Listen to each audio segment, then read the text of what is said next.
Welcome to the hottest movie review on the internet today, the A-List Review.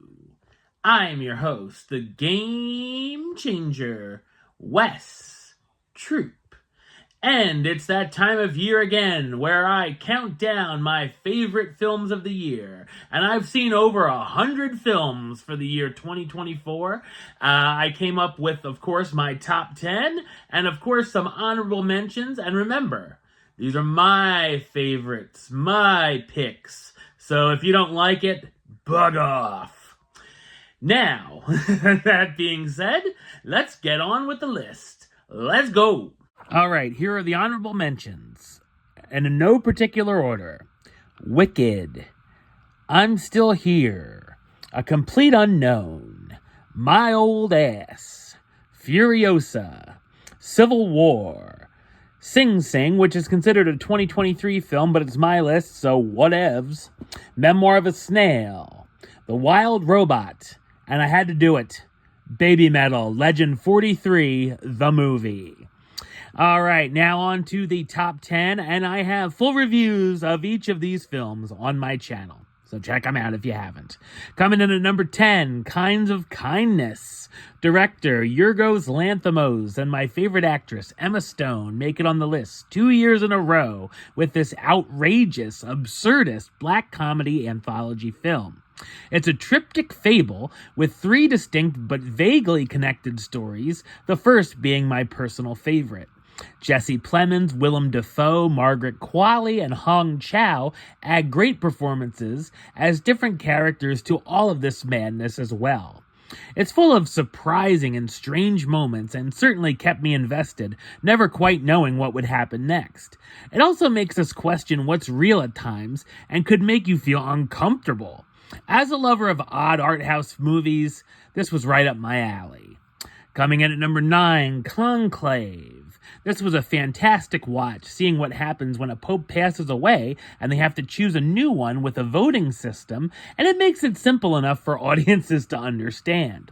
The story has a number of surprising twists as the cardinals are assembled to vote, backstabbing begins, and scandals and conspiracies involving the candidates begin to suspiciously come to light. Seeing the votes being counted and announced on numerous occasions can be surprisingly suspenseful.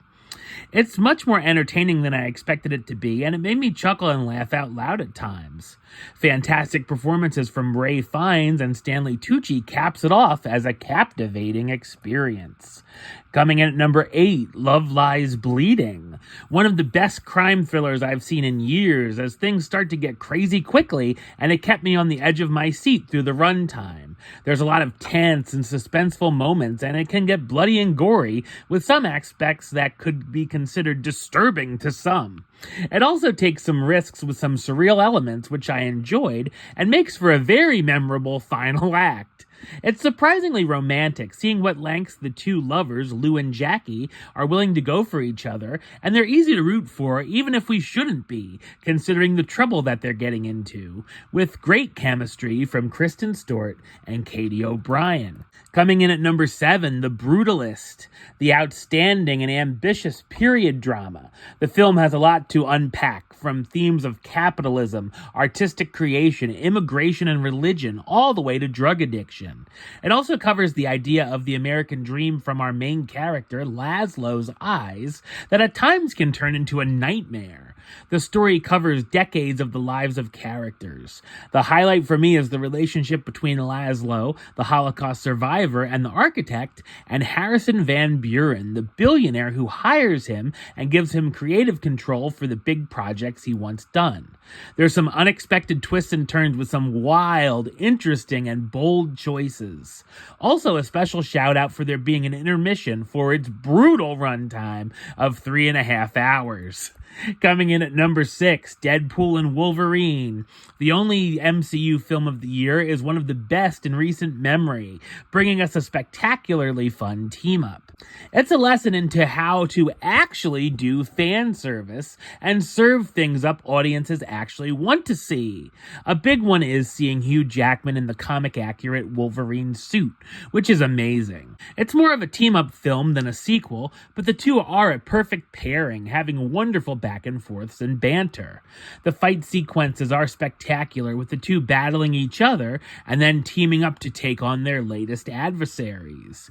It's bloody, gory, and violent, and the comedy was a standout element, making me laugh out loud at the most I have in at least a decade. And of course, the soundtrack is fantastic. It was one of the most fun times I've had in theaters in years.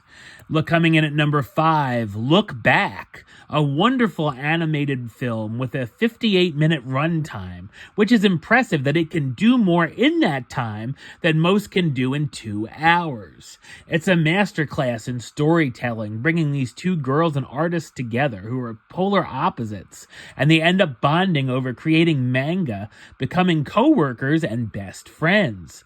It shows the ups and downs of their friendship, like helping each other with anxiety, and a few messages about not giving up on your passion and doing what you love. It's full of powerful and emotional moments, which can be surprising, and at one point felt like a gut punch. It's a beautiful film that my therapist will be hearing about for years to come. Coming in at number 4, Challengers, my most watched review of the year. Thanks for that. This was one of the films that I was actually surprised at how much I loved. It actually made me interested in tennis, as the scenes for the matches are very thrilling and stylistic. It's a sexy and erotic film, as the sex appeal goes off the charts. The main focus is the love triangle, full of power plays, as these 3 characters manipulate, screw each other over throughout the years, all building up to a big tennis match. It's a bold and creative sports drama that's sexy, funny, and thrilling. Game, set, match. Coming in at number 3, Dune Part 2. Denis Villeneuve gives us another sci-fi masterpiece that's visuals and scopes are stunning. I love the first part, and this sequel elevates the material, and everything set up in the world building and story pays off here. The final act and battle are outstanding, and the ending can be rather bleak, which is welcome. Timothée Chalamet and Zendaya have great chemistry, and there's some great additions to the cast with Austin Butler, Christopher Walken, and my girl, Florence Pugh. How you doing? I'll definitely be looking forward to Dune Part 3. Coming in at number 2, The Substance, a wild satire that's a full-on assault on the senses. It's not a film for the faint of heart, from the use of needles to things going on with body parts. It takes a lot to surprise me in the horror genre with all I've seen over the years, but this shocked me with disbelief. There's incredible makeup, practical effects, and gross-out gore, and one of the bloodiest endings in over a decade. It's a cautionary tale about youth and beauty with a lot of dark humor, and is one of the most unique films I've seen in ages that becomes an unforgettable experience. And of now, at number 1... Anora. Sean Baker's interesting take on sex workers, like a fractured fairy tale with a real feel to it. The whole film feels like a whirlwind, from the romance of the main character and stripper Anora, and the impulsive son of the oligarch, Vanya, and then Vanya's handlers trying to get them to get an annulment in a humorous fashion.